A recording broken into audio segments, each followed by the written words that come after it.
do Espírito Santo, Ele possa direcionar sobre as nossas vidas coisas boas.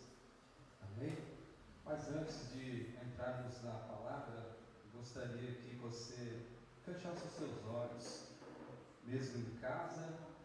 Sabemos que o culto em casa é diferente de cultuar na igreja ou no lugar consagrado para estarmos juntos. Igreja somos nós, aqui é um templo, amém? Onde nos congregamos juntos para adorar. E eu sei que é diferente. Você deve estar ouvindo aí os louvores e a mensagem. De repente você está na sua cama, no sofá, na sala, na cozinha, em qualquer lugar. Mas preste atenção, fique atento na mensagem do Senhor, porque o mesmo Deus que fala nesse ambiente aqui, fala também na sua casa. Amém? Então vamos orar neste momento. Feche os teus olhos aí na tua casa e, se possível, pegue na mão do teu irmão aí na tua casa, do teu esposo, do teu filho. Tenta trazer um ambiente coletivo da igreja para dentro da sua casa. Amém? Se tiver outra televisão ligada em outra coisa, irmão, peça para desligar, baixar. Fala que é um momento de comunhão, um momento de adoração, um momento de ouvidos. É a hora em que Cristo entra dentro da sua casa, literalmente. Amém, meus amados? Oremos ao Senhor. Senhor, nosso Deus, nosso Pai, eterno e justo Salvador, através de Cristo Jesus, o teu Filho, e por meio do teu Santo Espírito, aqui estamos, Senhor, mais uma vez, para ouvir a tua palavra. Senhor, nós louvamos a Ti com o instrumento, com a nossa voz, com o corpo. Meu Deus, fala conosco agora, porque precisamos ouvir a tua palavra, pois é ela que nos sustenta, é ela que nos alimenta, é ela que nos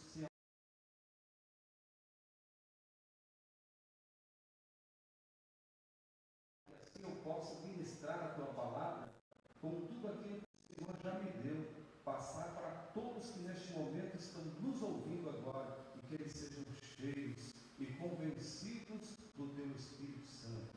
Assim eu agradeço no nome do Senhor Jesus.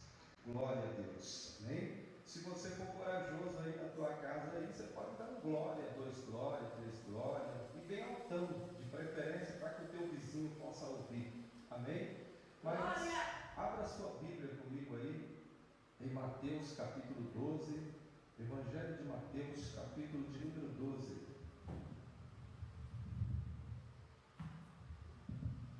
Aleluia. Evangelho de Mateus capítulo de número 12, o versículo 36 a seguir, eu vou ler aqui para ganharmos tempo, amém? Assim diz a Escritura: mas eu vos digo que de toda palavra ociosa que os homens disserem, hão de dar conta no dia do juízo, porque por tuas palavras serás justificado, e por tuas palavras serás condenado. Então alguns dos escribas e dos fariseus tomaram a palavra, dizendo: Mestre, quiséramos ver da tua parte um sinal. Mas ele lhes respondeu e disse: uma geração má e adúltera, a tua Bíblia deve estar perversa, né? Pede um sinal, porém não se lhe dará um sinal ou outro sinal, senão do profeta Jonas. 40. Pois como Jonas esteve 3 dias e 3 noites no ventre da baleia, assim estará o Filho do Homem 3 dias e 3 noites no seio da terra. Os ninivitas ressurgirão no juízo por esta geração e a condenarão, porque se arrependeram com a pregação de Jonas. Eis que está aqui quem é maior do que Jonas, quem é mais do que Jonas. 42. A rainha do sul se levantará no dia do juízo com esta geração e a condenará, porque veio dos confins da terra para ouvir a sabedoria de Salomão, e eis que está aqui quem é mais do que Salomão. E quando um espírito imundo tem saído do homem e anda por lugares áridos, buscando repouso, e não encontra, então diz: voltarei para a minha casa de onde saí, e voltando encontra desocupada, varrida e adornada. Então vai e leva consigo outros 7 espíritos piores do que eles, e entrando habitam ali, e são os últimos atos deste homem piores do que o primeiro. Aí ele vai dizer assim, assim acontecerá também a esta geração má. Amém? O Senhor está afirmando que todo o relato que Ele está dando aqui está acontecendo na nossa geração de hoje. Há quem diga que nós somos a última geração, irmão. A última geração deste tempo, na qual Jesus Cristo virá buscar a sua igreja. Por quê? Porque o pecado dessa geração presente está sendo maior do que os pecados de Sodoma e Gomorra, ou até mesmo dos ninivitas, e tem chegado até as narinas de Deus. Mas antes que a ira de Deus se manifeste sobre a terra, o Senhor está alertando a sua igreja. O Senhor está mostrando, despertando cada um dos seus pequeninos, daqueles que têm comunhão, intimidade com o Senhor, daqueles que ainda sonham de noite, daqueles que ainda têm visão, daqueles que ainda escutam o sussurro do Espírito Santo falando aqui no seu ouvido. Ele ainda está trabalhando. Então ele está alertando, preparando esses corações para o dia da trombeta. O Senhor está afinando os nossos ouvidos como se fosse um diapasão celestial, porque quando o Espírito Santo der a ordem, então a trombeta vai tocar, e assim nós seremos arrebatados. Mas tem que estar pronto, e para estar pronto nós temos que compreender a palavra que a cada dia o Senhor está falando conosco. Amém? Então o texto que nós lemos aqui, igreja, é um texto que o Senhor está falando de 3 coisas aqui. 3 coisas no texto. Nós entendemos, o Senhor está falando aqui a respeito das nossas palavras.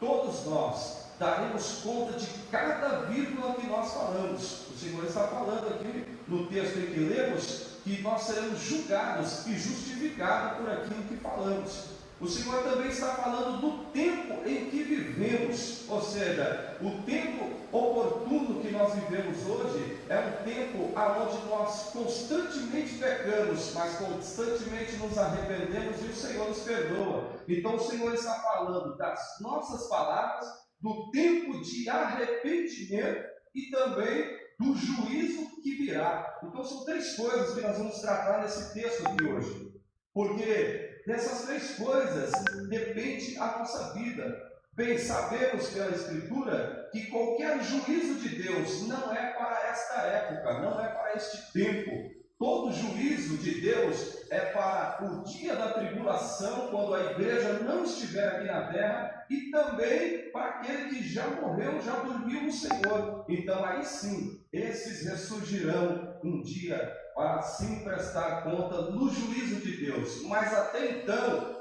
nós estamos assim nos princípios de dores manifestando sinais de que o Senhor quer despertar o seu povo. Ele quer acordar o seu povo, tirar da mesmice, acordar de ensinamentos rotineiros, de coisas que estão acostumadas sempre a ouvir, mas que não muda a nossa vida, não muda o nosso caráter. Então nós precisamos, irmãos, ser envolvidos totalmente pelo seu Espírito Santo.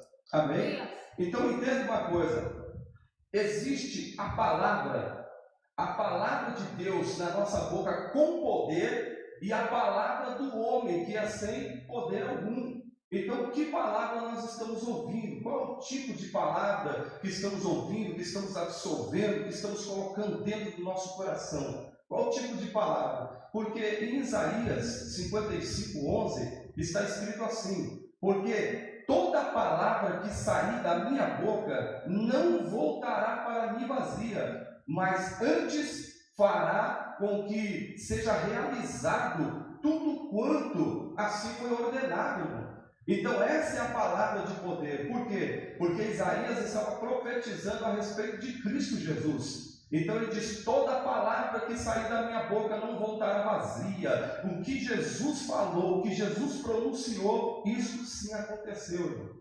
Mas nós lemos aqui o texto, de João, Mateus 12, o versículo 36, ele vai dizer o quê? Mas eu vos digo que de toda palavra ociosa. O que é uma palavra ociosa? É palavra de alguém que não tem ocupação. A palavra ociosa significa desocupado. Alguém que não está ocupado com a atividade divina, com o trabalho do Senhor. Então, quando nós não estamos ocupados pelo Espírito Santo, nós profetizamos de nós mesmos. Nós falamos coisas nossas, do emocionalismo, de revelagem, de que vai acontecer, e com isso vamos destruindo muitas vidas daqueles que acreditaram nas palavras que foram ditas por aqui. Mas se você, irmão, irmã, jovem, adolescente, seja quem for, pregar a Escritura Sagrada, a palavra do Senhor, irmão, não tem como errar, porque a palavra do Senhor ela é viva e eficaz. Então não temos como temer isso, mas o Senhor está ensinando que existe um princípio muito grande aqui que muitos não querem levar em consideração. Mas quando eu subo aqui em cima para falar algo para a igreja, eu tenho que eliminar todo o meu eu tenho que tirar tudo que é de mim, porque está escrito: pelas tuas palavras serás justificado, mas também pelas tuas palavras serás condenado. Então toda vez que eu vou profetizar algo de mim, que eu vou falar algo para a igreja, porque eu estou vendo que a igreja está cheia, que o povo está glorificando, e muitas vezes eu vou falar coisas que Deus não me mandou falar.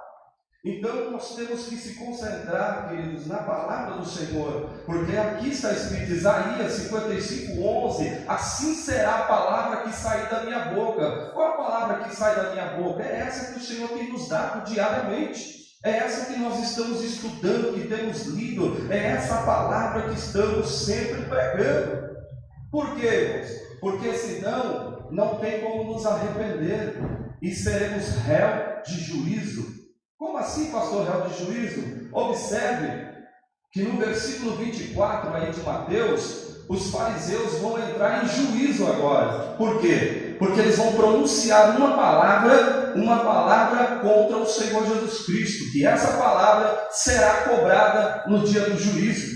Olha o que eles dizem em versículo 24: mas os fariseus, ouvindo isso, diziam: este não expulsa os demônios, senão por Beelzebu, príncipe dos demônios. Olha aí a palavra que ele fala. Então, por quê? Agora, por que os fariseus falaram isso? Porque eles estavam com ciúmes, estavam com inveja do Senhor Jesus, porque Jesus veio trazendo uma outra mensagem. Ele veio trazendo uma mensagem de poder. As palavras dele tinham vida, na onde ele tocava, o que ele falava, assim acontecia, as pessoas eram curadas, sinais aconteciam.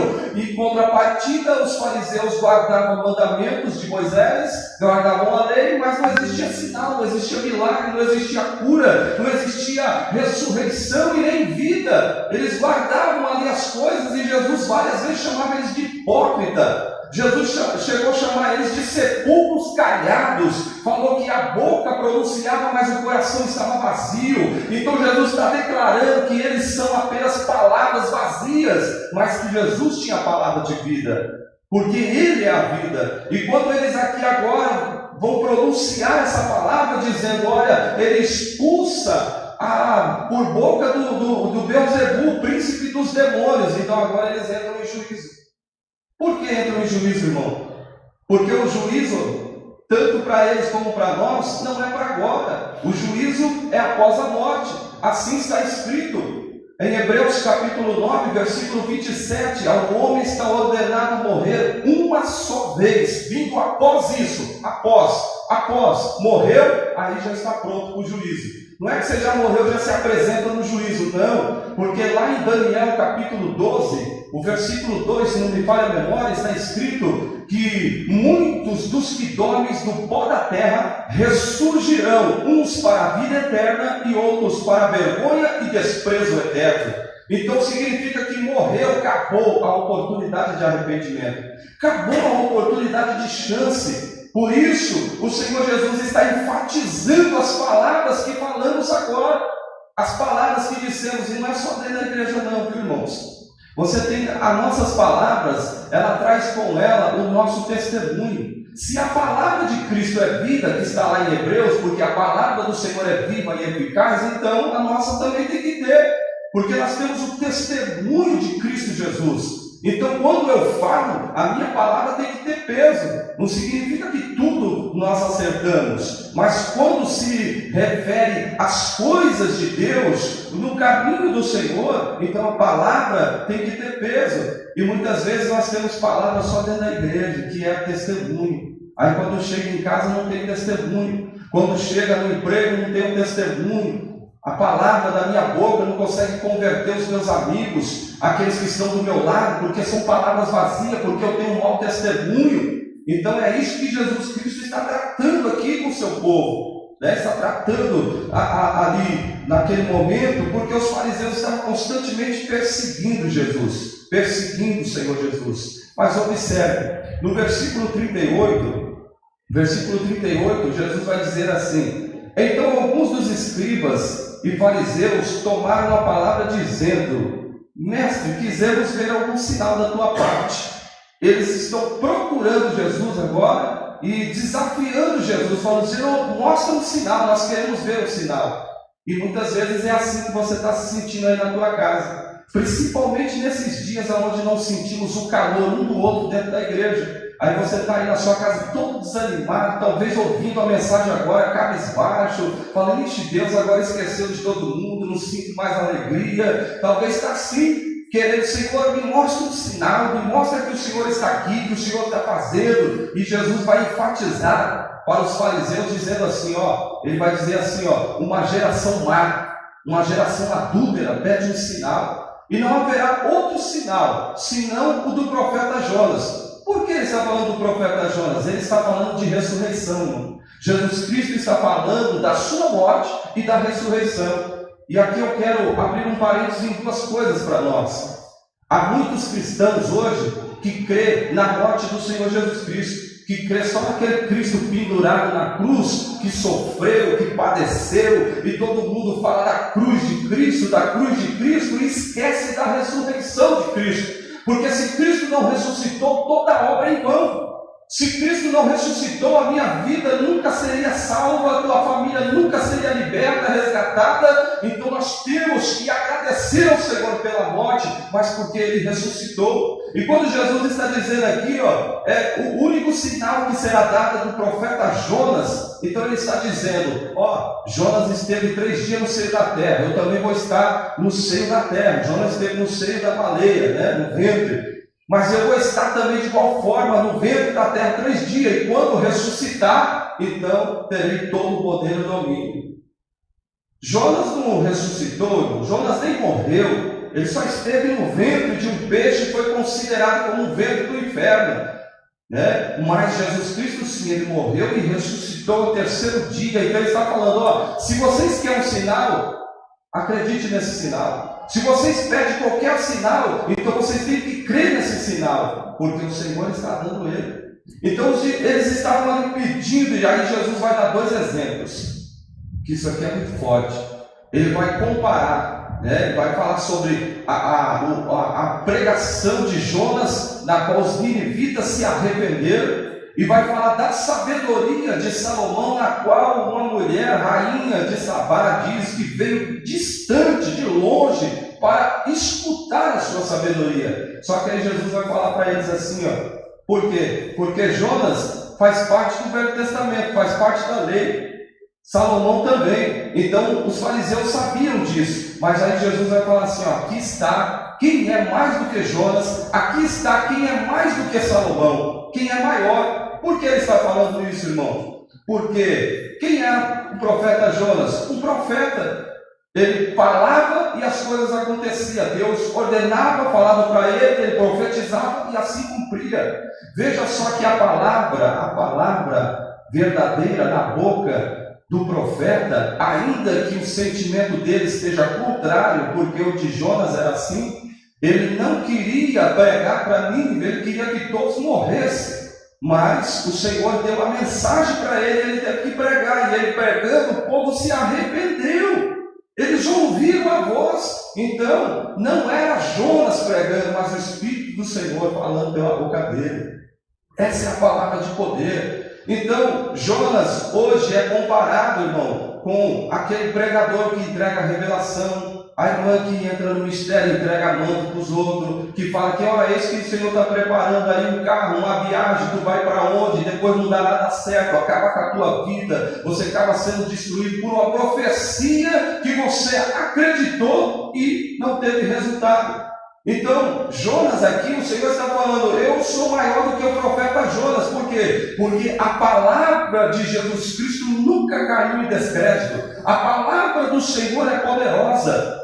E Salomão? Salomão é o homem mais sábio da época, né? Da qual pessoas, reis distantes, vinham saber, ouvir e ver a sua sabedoria. E o que é a sabedoria hoje, irmão? Hoje, o homem mais eloquente, mais sábio, seja ele mestre, doutor, seja ele quem for, irmão, o homem mais sábio da terra, não é nada diante de Deus. Porque toda a lei da terra, ou toda a constituição de todos os países é firmada dentro da palavra do Senhor. Todos eles têm a palavra do Senhor como base para julgar, para fazer alguma coisa, mostrando que a palavra do Senhor ela é poderosa. Então, não foi Salomão que fez a palavra do Senhor, mas Cristo que deu a palavra a todos, o nosso Deus. Então ele está dizendo, aqui está quem é mais do que Salomão. Então não se preocupe, irmão, com os sinais que estão acontecendo aí fora. A televisão faz parte dela divulgar, a maior parte dela, se ela tiver 10 notícias boas, ela vai noticiar 100 para depois divulgar as 10. 100 notícias ruins e depois vai divulgar 10, assim como se fosse algo relâmpago, porque quanto mais notícia ruim você ouvir, mais perturbado você fica, mais descrente você fica. Por isso nós precisamos ouvir a voz do Senhor Jesus, irmãos. Ouvir a voz do Senhor Jesus. Eu não sei se isso acontece com você, irmão, mas eu estou numa saudade muito grande de ter o calor da igreja aqui. Eu não sei quando isso vai acontecer, oramos para que isso passe logo, mas se isso é um plano de Deus, se Deus determinou isso para tanto tempo, vai acontecer conforme Deus planejou. Aleluia. Mas você tem que buscar o Senhor como eu, como todos nós. Você tem que se preocupar agora com a tua salvação, com a sua alma, com o seu espírito, se está sendo alimentado corretamente. Amém, meus irmãos? Eu tenho uma palavra do Senhor. Eu quero falar aqui do tema da mensagem, que nem é esse, mas é algo muito importante e você precisa focar agora o seu entendimento, por você não perder o foco. Amém? Porque o tema da mensagem hoje é sobre o pecado. Não é nada sobre isso que estamos falando, mas vamos falar sobre o pecado. Porque o pecado já está no mundo. O pecado jaz no maligno. O mundo jaz no maligno. E todos nós estamos no mundo sujeito ao pecado. Por isso, abra sua Bíblia aí comigo aí, em 1 João capítulo 8. Primeira Epístola de João, capítulo de número 8, ou capítulo 1, perdão, versículo 8.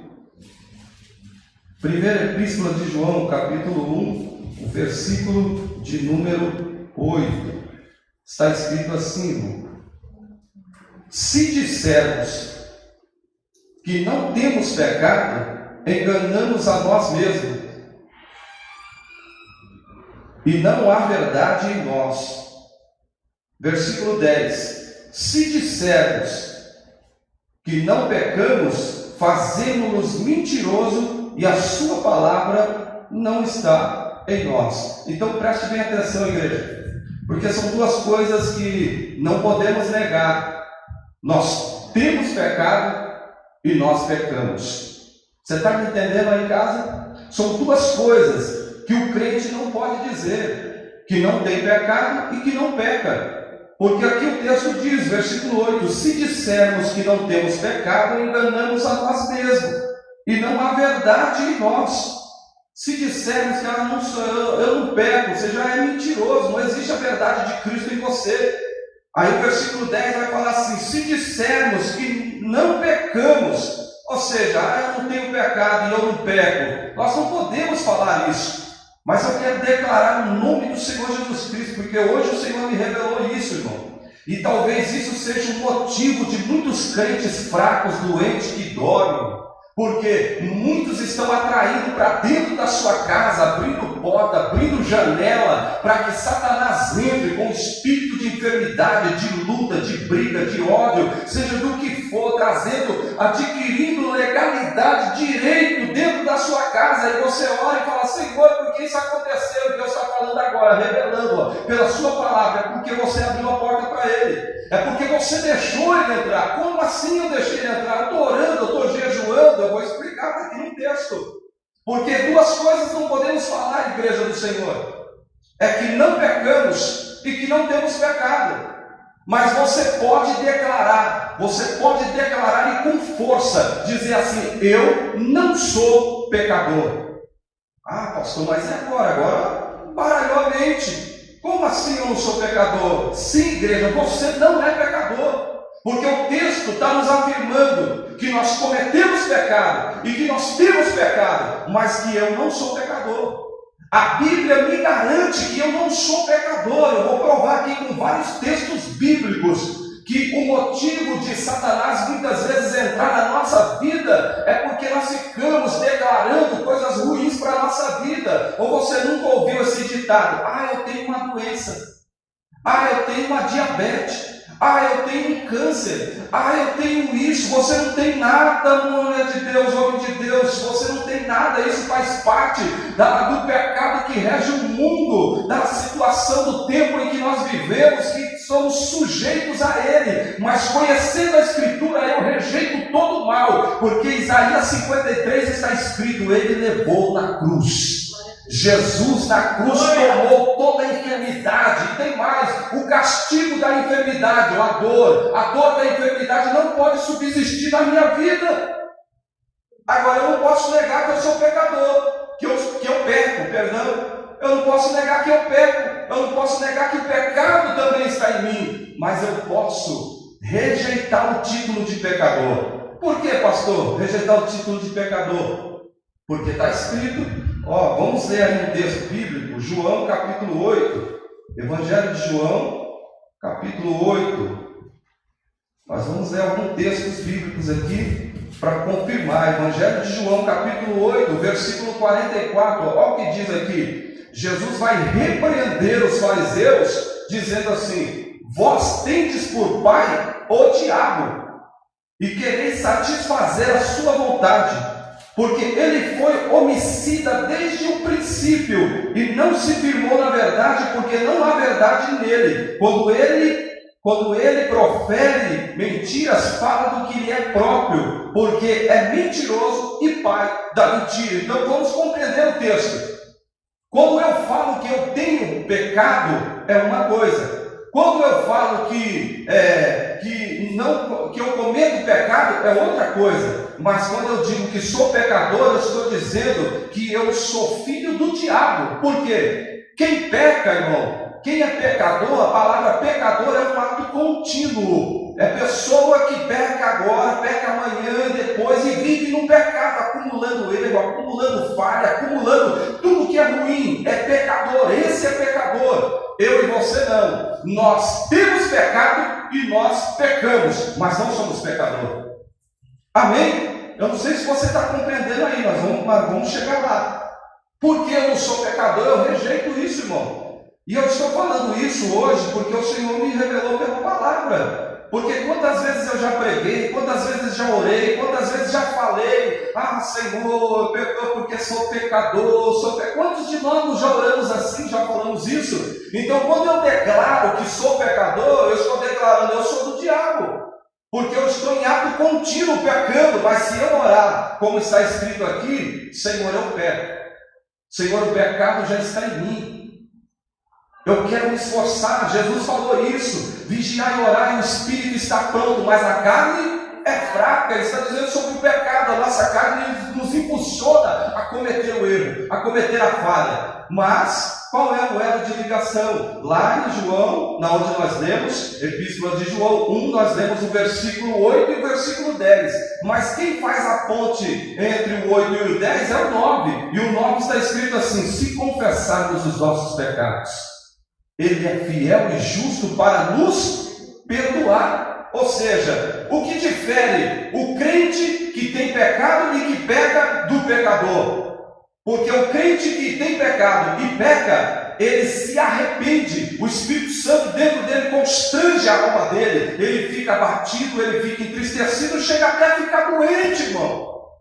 Porque o Espírito Santo constrange ele, então ele vai, se arrepende, se humilha, pede perdão, confessa o pecado, então Jesus vai lá e arranca pela sua palavra, pelo seu poder. Mas o pecador não, irmão. Olha o que o texto diz: vós quereis satisfazer o diabo, porque ele peca desde o princípio e nunca se firmou na verdade. Para Satanás, e olha que ele é um ser espiritual, e um ser espiritual é um ser eterno.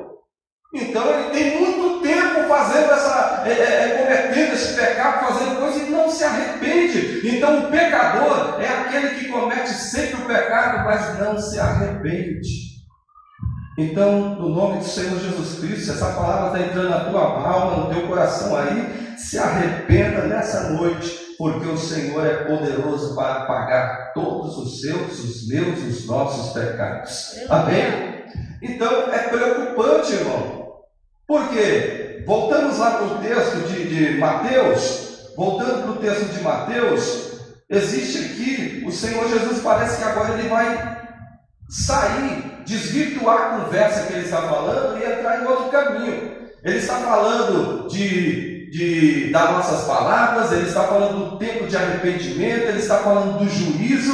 Aí daqui a pouco ele vai falar sobre o espírito, um espírito imundo.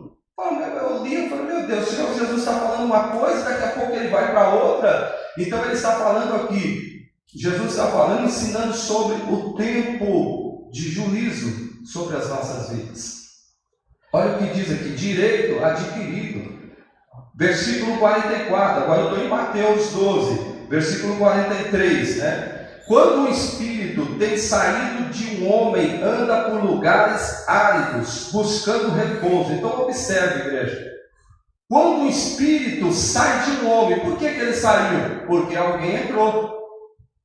Nenhum demônio desocupa uma casa porque ele quer. Ele entra para morar, para ficar ali. Então o texto diz: quando o espírito tem saído do homem, se ele sai do homem, é porque o homem abandonou o título de pecador. Ele reconhece que peca, ele reconhece que tem pecado, mas ele abandona o título de pecador. Fala: Senhor, eu não quero ser mais pecador, eu quero estar na tua presença. Então ele confessa Jesus, Jesus entra com a sua palavra, e o Espírito Santo vai iniciar agora um processo que está aqui no versículo. Olha o que ele diz: e quando o espírito está vagando por aí, não consegue outro lugar, ele vai tentar voltar para a sua casa. E aí o texto vai dizer assim: quando ele volta, ele encontra a casa varrida, limpa, varrida e adornada. Quem fez esse processo, irmão? O Espírito de Deus, o Espírito Santo. Igreja, é importante ter o Espírito Santo de Deus. Por muitos anos eu estive convencido de que não era batizado com o Espírito Santo porque não falava em línguas. Por muitos anos me convenceram de que eu não era batizado com o Espírito Santo porque eu não tinha o tal do selo, ou seja, enrolava as línguas e falava alguma coisa, eu estava convencido de que não era. Mas, irmão, no momento que você confessa Jesus e fala: Senhor, eu sou pecador, mas não quero ser mais. Eu quero ser lavado no teu sangue, pela tua palavra. Eu quero receber a unção, a graça, o teu poder. Eu não quero ser mais um crente ouvinte, mas praticante. Eu não quero ser aqueles que ficam só observando, mas eu quero ser participante. Eu quero sentir o Espírito Santo entra.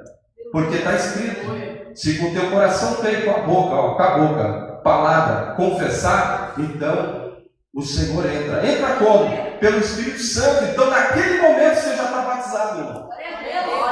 Naquele momento, porque na verdade selo do Espírito não tem nada a ver com um negócio de língua, ficar profetizando, enrolar a língua. Selo do Espírito é na alma, porque quando saímos deste corpo existe um caminho até chegar no trono de Deus, e nós temos que passar pelo reino de Bazã, ou seja, pelo mundo celestial infestados de demônios. E quando você passa por lá, quando chega lá, é direito legal dos demônios investigar se você tem um selo. Então quando você abre, ele brilha. Esse é o selo, é o Espírito Santo na tua vida.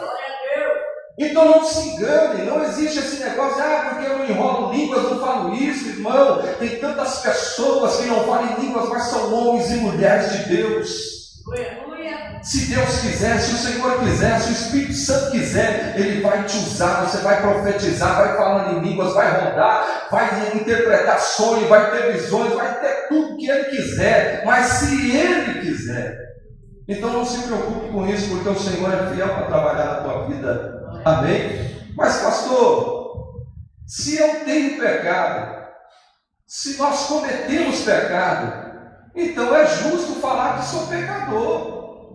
Não é normal falar, pastor, eu sou pecador. A pessoa que pega é pecador. Não, negativo, irmão. Pecador é ato contínuo. Nós cometemos pecado, nós temos pecado, mas não somos pecador. Pecador é o diabo. O diabo e todos os seus filhos, no caso os fariseus aqui, em Mateus 8,44, João 8,44, ele diz: vós quereis satisfazer o diabo, pois ele peca desde o princípio. Desde o princípio não se firmou na verdade. Por que eu digo isso, irmão? Romanos, vamos ler lá, Romanos capítulo 6. Romanos capítulo 6, o versículo 11. Vai dizer assim, Romanos 6,11, vou ler até o 16. Mas assim também vos considerais vós como mortos para o pecado, mas vivos para Deus em Cristo Jesus nosso Senhor. Então, irmão, no nome do Senhor Jesus, anota esses versículos em casa, porque eu sei que essa palavra é difícil de assimilar. Quando nós falamos, não sou pecador, mas eu peco e tenho pecado, então eu sou pecador. Não, irmão, você não é pecador. E toda vez que você fala que é pecador, você abre uma porta para que Satanás tenha legalidade na sua vida conjugal, na sua vida espiritual, na sua vida financeira, na sua vida familiar, toda vez, porque é direito dele. É direito, desde que Adão pecou, irmão, desobedecendo e comendo do fruto. Observe que Deus vai falar na sentença, Ele vai falar assim, ó, da semente da mulher e da semente de Satanás. Quer dizer, da mulher vai nascer um que vai pisar na sua cabeça, e da semente da mulher também vai nascer os que são seus. Ou seja, então dali dividiu, da mesma mulher sai uma semente que é controlada pelo diabo e outras que seria para Deus, como Cristo Jesus. Então são dois. Então observe que o pecado já está dentro de nós. Mas, e como fazer então, pastor, para não ser pecador? Está escrito aqui, ó, Romanos capítulo 6, o versículo 11, nós estamos vendo, né? Mas assim também vós considerais vós como mortos para o pecado. Por que eu não sou pecador? Porque eu sou morto no pecado. O pecado já é morto, né? Considerai vós mortos no pecado, mas vivos para Deus em Cristo Jesus nosso Senhor. O 12. Não reine, portanto, o pecado em vosso corpo mortal. Olha o que está dizendo. Não reine então o pecado no vosso corpo mortal, para lhe obedecerdes em as suas concupiscências. O que é a concupiscência, irmão? É os desejos da carne. É por isso que você não pode dizer que não tem pecado, porque o pecado já está embutido nessa matéria. e ela só vai ser tirada na ocasião do arrebatamento ou da morte. Quando você morre, acabou, o corpo físico acabou, mas no arrebatamento essa carne, essa matéria será transformada. Então eu não posso dizer que eu não tenho pecado, porque eu tenho, mas eu posso dizer que não sou pecador. Eu rejeito o título de pecador, porque pecador é todos aqueles que são envolvidos pelos laços do diabo e fazem a vontade do diabo, fazem a vontade do mundo. Esses são pecadores. Eles não querem se arrepender. Preste atenção que em toda parte que Jesus ia, ele fazia milagres. E quem estava ali contradizendo com eles? Os fariseus. Eles não queriam saber o milagre que Jesus fez, como ele curou aquele cego, como ele ressuscitou Lázaro, como ele levantou o paralítico. Eles só queriam saber de prejudicar Jesus, porque eles eram pecadores. Mas aqueles que tinham pecado, que eram os enfermos, a multidão que oprimia Jesus, esses foram curados. Esses foram libertos. Observe que todos os que foram curados por Jesus, ele vai dizer algo mais: a tua fé te salvou. Ele não oferece somente a cura, a libertação, ele oferece a salvação da alma. A tua fé te salvou. Ora, a mulher do fluxo de sangue, ela foi atrás de uma cura, e ela adquiriu a cura, ela conseguiu, mas Jesus Cristo vai falar para ela: a tua fé te salvou. Para aquela mulher pecadora que é levada aos pés de Cristo, ele vai dizer assim: vai e não peques mais. Então, está vendo? O ato contínuo. Ela era pecadora porque vivia naquele erro, vivia na verdade. Aquele título de pecadora já não tinha mais, porque agora ela conheceu Jesus. Ele disse: vai e não peques mais. Significa que então ela não pecou mais, pastor? Claro que pecou, como eu e você.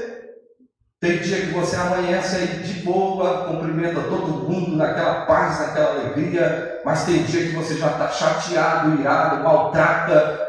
Não é assim? E quando você maltrata, você peca, porque está escrito na Escritura: aquele que aborrece o seu irmão comete pecado.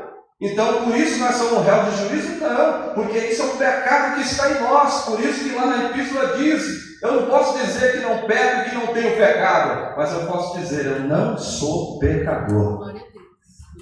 Não somos pecadores, irmãos. Eu vou continuar lendo aqui o versículo 13. Diz assim, eu estou em Romanos 6, versículo 13 agora: nem tampouco apresenteis os vossos membros ao pecado por instrumentos de iniquidade, mas apresentai-vos a Deus como vivos dentre os mortos, e os vossos membros a Deus como instrumentos de justiça. Aí 14 é muito forte, irmão. Diz assim: porque o pecado não terá domínio sobre vós, pois não estáis debaixo da lei, mas debaixo da graça. Então, pecador é aquele que vive dominado pelo pecado. Pecador é o que vive sob o domínio do pecado. Mas eu não sou pecador, eu peco, eu tenho pecado, mas vivo sob o domínio da graça, porque toda vez que peco, eu me arrependo, o Senhor me perdoa. Aleluia. Aleluia. Glória a Deus por isso. Então, irmão, o pecado não tem que ter domínio sobre a tua vida, sobre a nossa vida. Quantos crentes estão aí em casa, irmão, com medo da morte? Irmão, com medo da morte. Se nós sabemos que se Cristo agora, a palavra diz: se morrermos com Cristo, vivemos com Ele. Mas, pastor, todo mundo tem medo de morrer. Sim, temos sim medo de morrer. Isso faz parte do corpo físico. Mas dentro de você, crente, você tem que ter a certeza de fé que o Senhor Jesus está contigo. Porque na verdade quem morre é o corpo físico. A alma, o espírito está vivo para Deus, vivo para com o Senhor Jesus. Aí o versículo 15 vai dizer assim: pois que pecaremos porque não estamos debaixo da lei, mas debaixo da graça? De modo nenhum. Não sabeis vós que quem vos apresentardes por servos para lhe obedecerdes, sois servos daquele a quem obedeceis, ou do pecado para a morte, ou da obediência para a justiça. Ou seja, toda vez que você diz eu sou pecador, então você está se sujeitando ao ministério do pecado. Você está sendo dominado por ele e vai morrer por ele, porque você se tornou servo do pecado. Mas se você obedecer, como está escrito aqui, ou do pecado para a morte, ou da obediência para a justificação. Então, por que da obediência para a justificação? Porque eu peco. Mas se eu sou obediente à palavra, então eu oro ao Senhor, Ele me justifica e tudo é perdoado. Tudo é apagado, porque o Senhor Jesus é fiel para cumprir a sua palavra. Ele é poderoso para cumprir a sua palavra. Embora nós sempre falamos que o pecado veio de Adão, mas o pecado não veio de Adão. O pecado teve origem no céu. Está em Ezequiel 28:16, né? Ezequiel 28:16 diz que quem cometeu o pecado primeiro foi Satanás lá no céu. Não existia a terra ainda quando ele pecou. Depois Deus começou a formar aqui o mundo. Então o pecado originou-se dele. Imagine só, desde aquela época ele não se firmou na verdade. Ele não se firmou na verdade. Então não abandone todo título que a medicina te dá, que o homem te dá, que até nós acostumamos a dizer: somos pecadores, eu tenho isso, estou com problema, estou com isso, aquilo, outro. Não, sabe? A Bíblia nos ensina a dizer que no meio da dificuldade, dizer, tudo vai bem. Aleluia. Tudo vai bem. Por quê? Mesmo que eu sei que eu estou na dificuldade, eu estou ali na falha, mas quando eu digo tudo vai bem, eu estou dizendo: eu tenho fé no meu Deus, eu tenho fé no Senhor, as coisas vão melhorar e o Senhor vai atuar sobre a nossa vida. Sabe por quê, queridos? Eu tenho que afirmar isso, que eu não sou pecador e nem você, porque o pecado já está nos nossos membros, disse Paulo, já está no nosso corpo físico. Então não adianta você vir falar, por isso que a Bíblia afirma lá, você não pode dizer: eu não tenho pecado, eu não cometo pecado. Nós temos pecado e cometemos pecado, mas não somos pecadores. Eu estou afirmando isso várias vezes durante a mensagem, que é para ver se você grava isso, porque nós estamos declarando que ao confessar os nossos pecados, o Senhor perdoa, Ele apaga. Vocês não estão vendo a nossa situação, irmãos? A Escritura diz o quê? Se o meu povo, que se chama pelo meu nome, se humilhar e orar, e me buscar, e se converter. Esse se converter é confessar. É confessar, não adianta orar. Não adianta só orar. Ele diz: se o meu povo, que se chama pelo meu nome, me buscar e orar, aí de se converter, tem condição, se converter dos seus maus caminhos, ato contínuo, o povo está errando, se converter dos seus maus caminhos, eu, disse Deus, ouvirei do céu, perdoarei o seu pecado e sararei a sua terra. Terra aqui significa a nossa nação, a nossa pátria, a nossa casa, nossa família, o nosso lar. O Senhor está dizendo isso, mas e cadê o povo que quer se arrepender? Cadê o povo que quer orar? Irmão, a coisa está difícil. E aí a Escritura diz: se Jesus vier hoje, encontraria fé na terra? Porque na medida que você vai ficando em casa, você vai se esfriando. Por isso, o Senhor permitiu o povo se congregar em um ambiente. Porque o calor do Espírito na minha vida, somando com o seu, faz a igreja pular, saltar e glorificar. Mas na medida que você vai ficando em casa, ouvindo a palavra, quando terminar essa mensagem, você deveria orar com a sua família.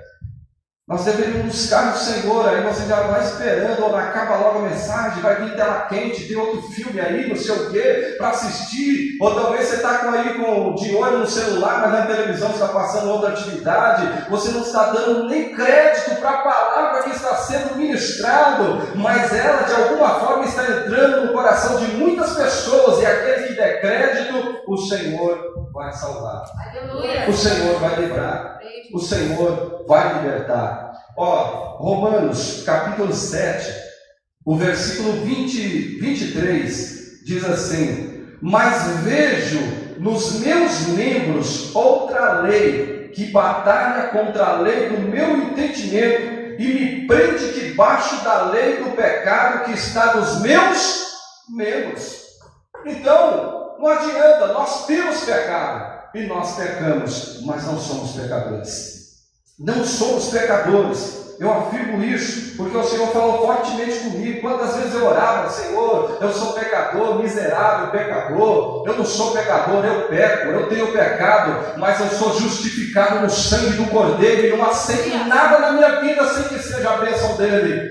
Nada na minha vida vem sobre a minha vida, a minha família, que ele não tenha permitido, autorizado, porque ele sabe que todo o pecado que eu e você, nós cometemos é no corpo, mas ele já redimiu a sua igreja pelo seu Espírito.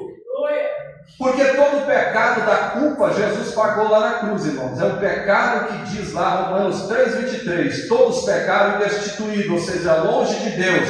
Por que longe de Deus? Porque é o pecado que veio de Adão, é o pecado da culpa. Todos foram culpados, mas em Jesus foi encerrado. Romanos 8,1: portanto agora nenhuma condenação mais há. Então agora nós estamos em Cristo, andando pela lei do Espírito de vida. Então quando eu ando pela lei do Espírito de vida, a lei do pecado, da morte já não tem poder sobre a minha vida, sobre a tua vida. É isso que nós precisamos entender e começar a chamar Deus para dentro da nossa casa, para dentro do nosso lar. Quando o Senhor tirou o povo do Egito, faltando um dia para sair do Egito, na noite, na viração da noite, no Egito estava ali um caos, o anjo da morte passando, pessoas gritando, mas dentro da casa dos crentes estava o Cordeiro do Senhor, estava ali a celebração da ceia, estava a comunhão entre a família, e eles estavam ali na expectativa, obedientes à voz de Deus que mandou todo mundo entrar dentro da casa, ficar guardando, porque à meia-noite o anjo passaria e faria um estrago naquela cidade, naquele país, mas aqueles que estavam em Cristo Jesus não foram atingidos. Aleluia! Não foram atingidos. Simão, desperta no nome do Senhor Jesus Cristo. Desperta você que está em casa. Desperta você que está me ouvindo agora na rua, na escola, em qualquer lugar que você estiver, irmão. Desperta, porque o Senhor está vindo buscar a sua igreja, e haverá um clamor, um gemido tão grande para aqueles que permanecerem aqui embaixo.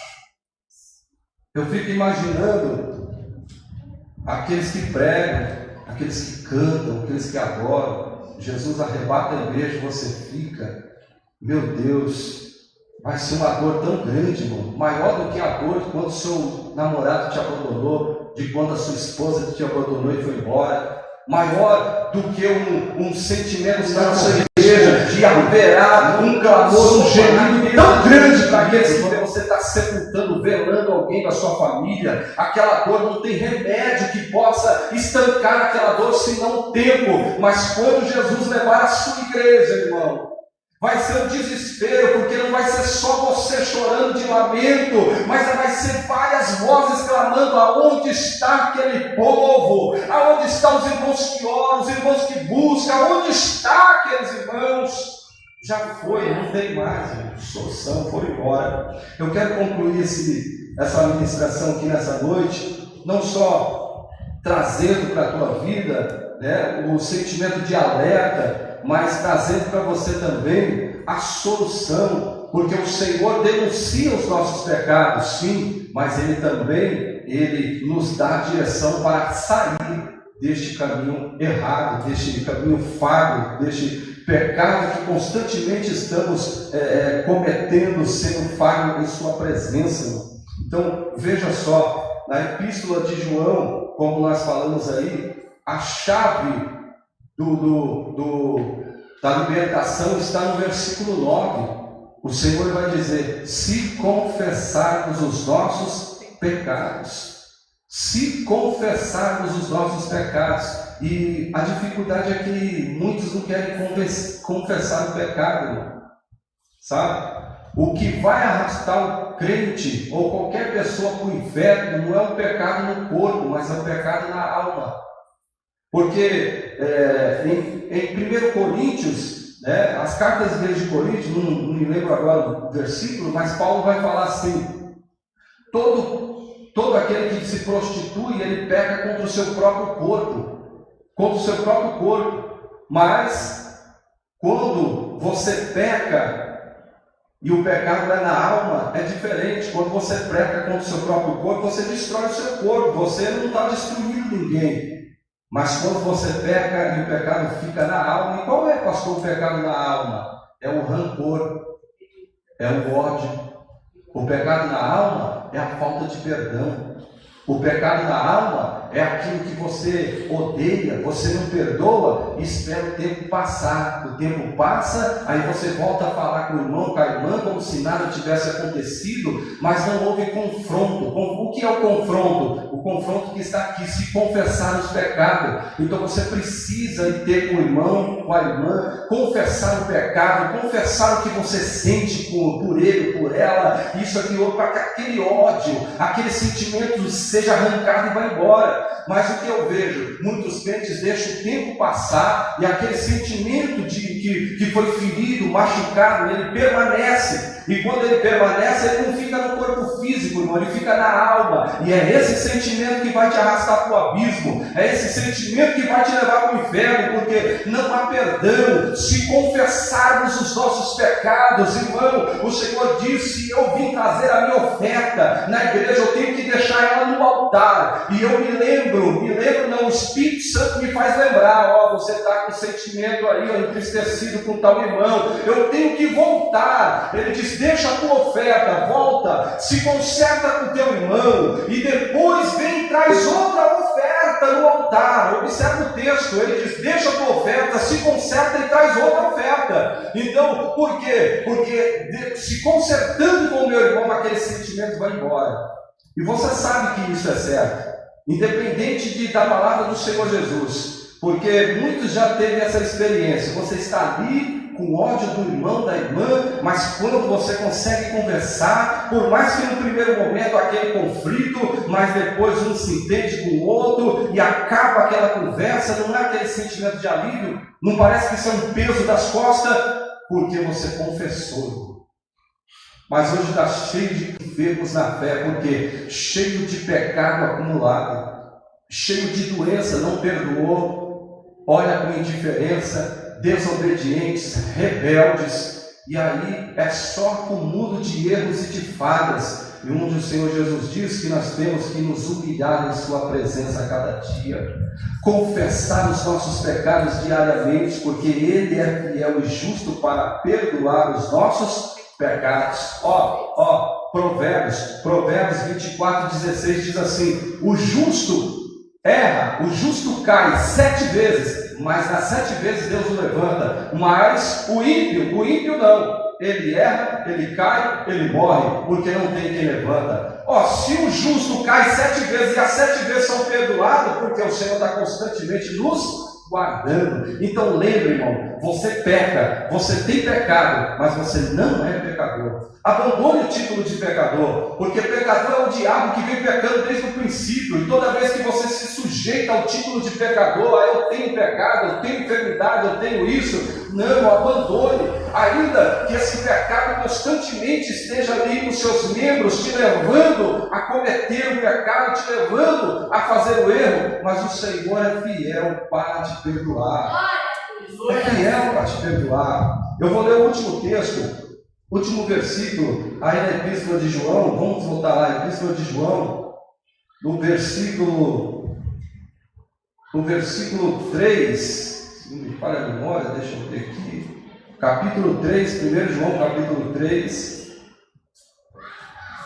olha o que ele diz, versículo 9: qualquer que é nascido de Deus não comete pecado, porque a sua semente permanece nele, e não pode pecar, porque é nascido de Deus. Só guarda aí no nome do Senhor Jesus esse versículo, porque parece que há contradição quando eu digo: eu não sou pecador, mas eu pego e tenho pecado. Pastor, que negócio é esse? Olha, está escrito: qualquer que é nascido de Deus não comete pecado. Pastor, então como é que eu peco? O Senhor não está falando do pecado que está embutido nos nossos membros. Ele está falando do pecado que veio de Adão, o pecado da culpa, o pecado que ele cravou na cruz, o pecado que ele riscou riscou a cédula, que nós não somos mais acusados por ele, porque o direito do inimigo é o pecado da desobediência, não é o pecado que cometemos. O pecado que cometemos hoje é o pecado dos nossos erros, da nossa fraqueza, da nossa instabilidade de dia a dia, mas mesmo assim, quando pecamos, oramos ao Senhor, ele nos perdoa e logo o inimigo não tem mais direito. Ele só tem direito na minha vida quando eu deixo de pedir perdão, de clamar ao Senhor, de confessar o meu pecado. Então eu me torno pecador. Amém? Eu me torno pecador, porque o Senhor é poderoso para nos salvar. Veja só, a palavra do Senhor, irmão, é que nos lava. Eu vou dizer esse versículo, eu não posso deixar de falar ele, toda pregação eu falo. João capítulo 15, versículo 3. Vós estáis limpo pela palavra que vos tenho falado. Então veja só, a palavra do Senhor é que vai te santificar, a palavra do Senhor que vem com poder, não a palavra ociosa, mas a palavra da verdade. Mateus capítulo 4, versículo 4, Jesus vai dizer assim: nem só de pão viverá o homem, mas de toda a palavra que sair da minha boca. Salmo 119, versículo 105, ele vai dizer: lâmpada para os meus pés é a tua palavra e luz para o meu caminho. Aí mesmo no Salmo 119, versículo 11, ele diz: escondi a tua palavra no meu coração para não pecar contra ti. Jeremias capítulo 15, verso 16, ele diz: achando-se as tuas palavras, escondi. Sabe? Abacuque capítulo 3, versículo 2, ele diz: ouvi a tua palavra, Senhor, e temi. Tiago capítulo 1, versículo 21, ele disse: recebei a palavra do Senhor com mansidão. João 17, ele diz: santifica-os na verdade, a tua palavra é a verdade. E para fecharmos aqui, não poderia deixar de falar, Hebreus capítulo 4, versículo 12, ele vai dizer: a palavra do Senhor é viva e eficaz, mais penetrante do que qualquer espada de dois gumes. Dois gumes, corta para você que está me ouvindo e corta para mim que estou pregando. Por isso o pregador tem que viver o que prega. Penetrante do que espada de dois gumes, que divide alma e espírito, juntas e medula, e é apta para discernir pensamentos e a intenção do coração. Essa é a palavra viva do Senhor. Essa é a palavra do poder que nós pregamos. Então que o Senhor Jesus santifique a tua vida, que a palavra do Senhor esteja no teu coração e que você possa valorizar o sacrifício de Cristo na cruz do Calvário por mim e por você. Abandone esse sentimento de inferioridade, de que você não é nada, não tem nada. Muitos estão abandonando a fé porque não tem um microfone, porque não pode cantar agora dentro de uma igreja. Não, você foi chamado, resgatado pelo sangue do Cordeiro. Você foi pago um alto preço na cruz pela tua vida, irmão, e você precisa valorizar isso. Então ore, adore, cante, pule, salte, lembre do Senhor, fale em pensamento, peça a Ele que dê visões, sonhos para você, leia a Escritura. Se não entendeu, procura alguém que a interprete, o Espírito Santo vai direcionar, mas não perca a tua fé, não perca no nome do Senhor Jesus. Feche os teus olhos aí rapidamente na tua casa. Senhor, graças te dou, Pai, pela palavra que o Senhor tem plantado no meu coração, os meus lábios pronunciar. Não sei, Senhor, se todos que ouviram foram encontrados pelo Teu Espírito, foram convencidos por Ele, mas o que eu sei, Pai, é que Tu me usaste mais uma vez, e eu sei que a Tua palavra é viva e eficaz. Ela vai, Senhor, e faz a obra na qual foi ordenada. Por isso, nesta noite eu profetizo no nome do Senhor Jesus, pela palavra que Ele tem me dado e foi pronunciada. Eu profetizo a cura, a libertação, eu profetizo a unção sobre a tua vida. Eu profetizo no nome do Senhor Jesus. Senhor, visita visita este lar, esta casa, e assim venha consagrar, venha sanar toda dor, toda doença, Senhor, todo espírito que está trazendo confusão, briga, ódio, dissensão, Senhor, bagunça sobre este lar. Meu Deus, no nome de Jesus, entra com a tua palavra de poder que foi pregada hoje, agora, neste momento, e assim as que vão ser pregadas ainda, Pai, faz a tua obra para que o teu nome seja glorificado no nome do Senhor Jesus. Amém, meus queridos? Que Deus abençoe a tua vida. Amém? No nome do Senhor Jesus. Sábado estaremos de volta. Já foi passados os avisos. Sábado tem o culto normal, mas pela manhã, durante o dia, tem a nossa ceia. Amém? Que todos já receberam aí e estarão prontos para vir aqui. Amém? No nome do Senhor Jesus Cristo. E domingo também, o nosso culto. Não se esqueça, irmão, trazer o seu quilo, a sua oferta e o seu dízimo também, que sustenta a obra do Senhor. Independente da casa do Senhor não estar tendo culto eventual com todo mundo, irmão, mesmo que não haja despesa, é uma obrigação do cristão entregar a sua oferta, o seu dízimo, porque isso é a honra que temos de estar vivendo, respirando, de estar sendo sustentado pelo nosso Senhor Jesus Cristo, visto que agora tem muitos irmãos em situação difícil, agora desempregados, sem trabalho, estão vivendo por fé do sustento que Deus vai prover. Então, ajude a obra do Senhor no nome de Jesus, amém? Que Deus vos abençoe. Levante as mãos aí, em casa mesmo, aqui, receba a bênção. Que a graça do Senhor Jesus Cristo e o amor de Deus Pai e a comunhão e consolação do Santo Espírito de Deus seja derramado sobre mim, sobre ti, sobre todos nós, agora e por todos sempre. Todos digam amém e graças a Deus. Que Deus abençoe o Cristo Jesus.